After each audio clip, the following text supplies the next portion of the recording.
மொழியையும் நாட்டையும் ஆளாமல் துஞ்சுவதில்லை, தமிழர் தோளெழுந்தால் எஞ்சுவதில்லை என்ற உணர்வை மிக்க பாடலை அந்த 26 அகவையில் எழுதினார் என்றால், இன்னும் சில குடும்பங்களில் தன் தாய் தந்தையரை மம்மி, டாடி,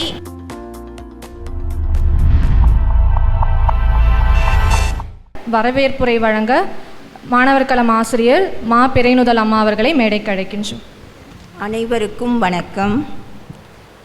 முன் புதையுண்ட முத்தமிழ் சிறப்பினை மண்பதைக்கு எடுத்துரைத்தல் என் மண்ணுயிர் வாழ்க்கை என்று தன் பாடல் வரிகளையே தன் வாழ்க்கையாக மொழி இன நாட்டின் உயர்வுக்கும் அதன் சிறப்பை எடுத்து கூறுவதற்குமாகவே தன் வாழ்நாள் முழுவதும் வாழ்ந்த நம் தமிழ் தேசிய தந்தையின் 31வது ஆண்டு நினைவேந்தல் நிகழ்வில் கலந்து கொள்ள வந்திருக்கும் அறிஞர் பெருமக்களுக்கும் தமிழ் உணர்வாளர்களுக்கும் இளைய தலைமுறையினருக்கும்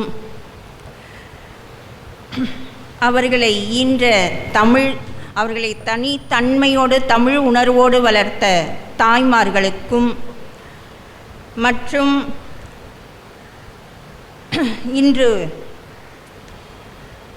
பெருமைக்குரிய வாழ்த்தி அவர்களை பரிசளிக்க வந்துள்ள அறிஞர்களுக்கும் முன்னிலை வகிக்கும் பெருமக்களுக்கும் தொகுப்புரை ஆற்றுபவர்களுக்கும் நன்றி உரைஞர்களுக்கும் தமிழ் வாழ்த்து பாடிய மழலை செல்வங்களுக்கும் அனைவரையும் தமிழ்களம் சார்பாக வரவேற்று மகிழ்கிறோம்.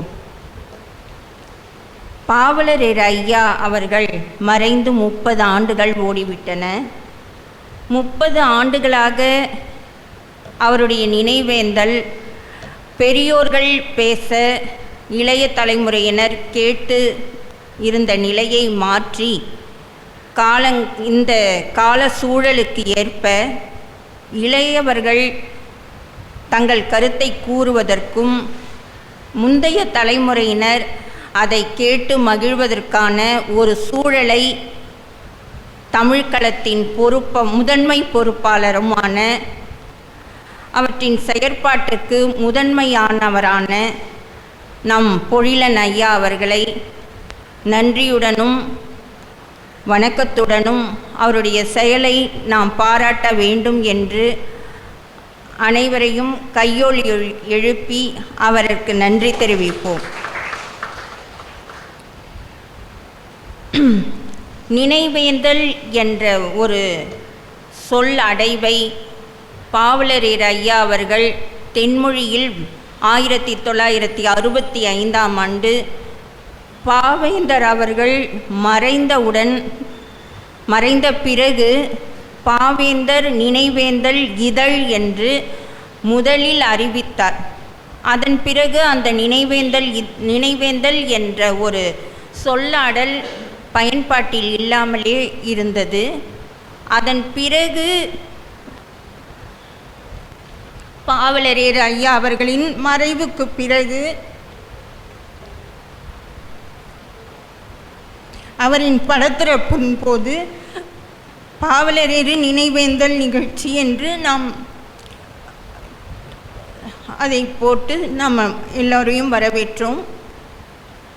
அப்பொழுதுதான் அந்த நினைவேந்தல் என்ற சொல் அரசு கட்சிகளுக்கும் மற்ற இயக்கங்களிலும் பரவலாக அந்த நினைவேந்தல் என்ற சொல்லை பயன்படுத்த ஆரம்பித்தார்கள். அதை நான் இன்று நினைவுபடுத்திக் கொள்கிறேன். ஆனால் இன்னும் 30 ஆண்டுகள் முடிந்துவிட்டன. நாம் நினைவேந்தல் என்றே பாவலரேறுவின் நினைவேந்தலை நாம் நிகழ்வாக நடத்தி கொண்டிருக்கின்றோம்.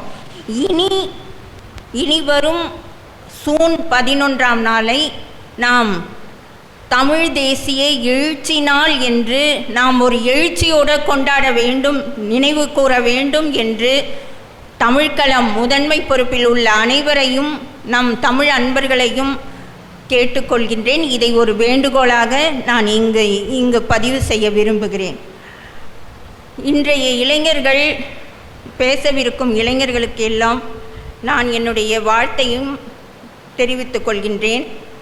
பாவலரேறு அவர்கள் மொழி இன நாடு என்ற தன்னுடைய உயிர் கொள்கையை கொண்டு தென்மொழி என்ற இதழை தொடங்கும் பொழுது அவருக்கு 26 அகவை நிரம்பிய ஒரு இளைஞர். இதை நான் இளைய தலைமுறையினருக்காக நினைவூட்டுகிறேன். அந்த இளைஞரின் உணர்வுமிக்க பாடல்தான் கெஞ்சுவதில்லை பிறர்பால் அவர்சை கேட்டி நிற்கும் அஞ்சுவதில்லை, மொழியையும் நாட்டையும் ஆளாமல் துஞ்சுவதில்லை, எனவே தமிழர் தோள் எழுந்தால் எஞ்சுவதில்லை என்ற உணர்வுமிக்க பாடலை அந்த 26 அகவையில் எழுதினார் என்றால் அவருடைய தமிழ் உணர்வும் தமிழ் மேல் என்ற நாட்டு பற்றும் நமக்கு எவ்வளவு உறுதியாக இருக்கிறது என்பதை இன்றும் நமக்கு அந்த பாடலை பாடும் பொழுது நம் உடல் நரம்புகள் எல்லாம் முறுக்கேறுகின்றன. ஒவ்வொரு இளைஞர்களும் தமிழ் உணர்வு உள்ளவர்களும் இதை பாடி பாடி நம்முடைய தமிழ் உணர்வை மீட்டு எடுத்துக்கொள்ள வேண்டும் என்று நான் கூறுகிறேன். அந்த பாடலை படித்தவர்கள், அவருடைய ஆசிரிய உரையை படித்தவர்கள் எல்லோரும், அவரை நோக்கி வந்தவர்கள் எல்லோருமே இளைஞர்கள், பெரும்பாலும் இளைஞர்கள் தான் அவரை நோக்கி வந்தார்கள்.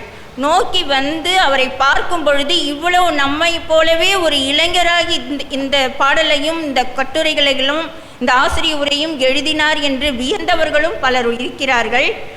இப்படி நம்மை வளர்த்து கொள்ள வேண்டும் இளைஞர்கள் என்று கூறிக்கொள்கின்றேன்.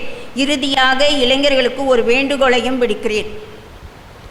விடுத்து என்னுடைய வரவேற்புரையை முடித்து கொள்கின்றேன்.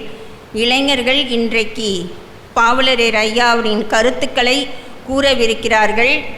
இந்த கருத்துக்களை கூறிவிட்டு அதோடு அமைந்திருக்க வேண்டாம். அவருடைய மொழி இன நாட்டு கொள்கையில் ஏதாவது ஒன்றையாவது தன்னுடைய வாழ்நாளில் பயன்படுத்தி வாழ்நாளில் உறுதியாக மற்றவர்களுக்கு எடுத்து கூறி பரப்பி அதில் நிறைய உணர்வுகளை ஊட்ட வேண்டும் என்று கேட்டுக்கொள்கின்றேன். அதை பாவலரேறு எப்படியேனும் முப்படி இத்தமிழகத்தை உயர்த்திட வேண்டும் என்று கூறியது போல் அதை உங்களிடமிருந்தே நீங்கள் ஆரம்பியுங்கள். ஊரை திருத்தும் முன் உலகை திருத்தும் முன் உன்னை திருத்தடா தமிழா என்று எப்படி பாவலரேறுகள் ஐயா அவர்கள் கூறினார்களோ அதுபோல் நம்மிலிருந்து தொடங்க வேண்டும். எந்த ஒரு கொள்கையையும் நம்மிலிருந்து தான் தொடங்க வேண்டும். உங்களுடைய பெயர்களை முதலில் தமிழ் பெயர்களாக மாற்றிக்கொள்ளுங்கள். உங்களுடைய பிள்ளைகளுக்கு எல்லோரும் இளைஞர்கள், நாளைக்கு திருமணமாகி குழந்தைகளும் பிறக்கும். அந்த நேரத்தில் உங்கள் குழந்தைகளுக்கும் தமிழ் பெயர்களை வையுங்கள். உங்கள் குழந்தைகளை குறைந்தது 5ஆம் வகுப்பு வரை கட்டாயமாக தமிழ் வழி பள்ளியில் தமிழ் கல்வியில் படிக்க வையுங்கள். இதை உறுதியாக செய்யுங்கள். அதேபோல் உங்கள் சான்றிதழ்களில் சாதி பெயர்களையோ மத பெயர்களையோ இடாமல் தமிழர் என்ற பெயரை இனிமேலாவது நாம் உறுதியாக போட்டு நாங்கள் பள்ளியில் நீங்கள் இதற்காக போராடலாம். இந்த ஒரு சிறு போராட்டங்களையாவது முன்வைக்கலாம். தமிழர் என்று தான் நாங்கள் போட வேண்டும், எங்களுக்கு தமிழர் மதம், நாங்கள் தமிழர் என்று கூறுங்கள். சாதி அடிப்படையில் அவர்களுக்கு கொடுக்காதீர்கள். இதையாவது ஒரு சிறு சிறு மாற்றங்களை நாம் செய்ய வேண்டும் என்று எண்ணிக்கொள்ள வேண்டும். அதே போல இல்ல திருமணங்களில் உங்களுடைய திருமணங்களை உங்களுடைய தாய் தந்தையரை வைத்தே திருக்குறள் சொல்லி நடத்தலாம். இல்லை, நம்ம தமிழறிஞர்கள் எத்தனையோ பேர் இருக்கிறார்கள், அவர்களை கொண்டு நடத்த கற்றுக்கொள்ளுங்கள். அதே போல் இல்ல விழாக்களையும் பார்ப்பனர்களை அழைக்காமல் நாமே செய்ய வேண்டும் என்ற உறுதியை மேற்கொள்ளுங்கள். திருக்குறள் எவ்வளவு அறநூலாக இருக்கிறது. 1330 குறளையும் நாம் கூறிக்கொண்டே விழாக்களை நடத்தலாம். இதை ஏன் நாம் மறக்கிறோம் என்பதை தெரிந்து கொள்ள தெரியவில்லை. இதையெல்லாம் நாம் நடைமுறைப்படுத்தினாலே நம் பாவலரேறு ஐயா அவர்களின் கொள்கையை ஏற்று பின்பற்றுகிறோம் என்ற அடையாளம் நமக்கு உறுதியாக வரும். அவருடைய எழுத்துக்களை படித்து நாம் இருப்பதை விட அதை நடைமுறைக்கு கொண்டு வாருங்கள் என்று இளைஞர்களையும் பெருமக்களையும் கேட்டுக்கொள்கிறேன். எடுத்து சொல்லுங்கள். அதே போல் கையெழுத்து இப்பொழுதெல்லாம் நிறுவனங்களில் கையெழுத்து போடுவது இல்லை. ஆனால் அந்த கையெழுத்து போட வேண்டிய இடங்களில் தமிழிலேயே கையெழுத்து போடுங்கள். தூய தமிழிலேயே பேச கற்றுக்கொள்ளுங்கள். மற்றவர்களிடம் ஆங்கிலத்தில் பேச வேண்டிய நிலையில் ஆங்கிலத்தில் பேசலாம். ஆனால் நல்ல தமிழில் பேசுங்கள். இன்னும் சில குடும்பங்களில் தன் தாய் தந்தையரை மம்மி, டேடி, அப்புறம் ஆன்ட்டி அப்படின்னு கூப்பிடுறத மாற்றுங்கள். இதை நம்மளே செய்யலைன்னா வேற யார் செய்வா என்று நினைத்து கொண்டு அனைவரும் இந்த ஒரு பெரிய எழுச்சி நாளில் இந்த உறுதியை எடுத்துக்கொள்வோம். மீண்டும் அனைவரையும் இருக்கை வணங்கி வரவேற்கிறேன். நன்றி, வணக்கம்.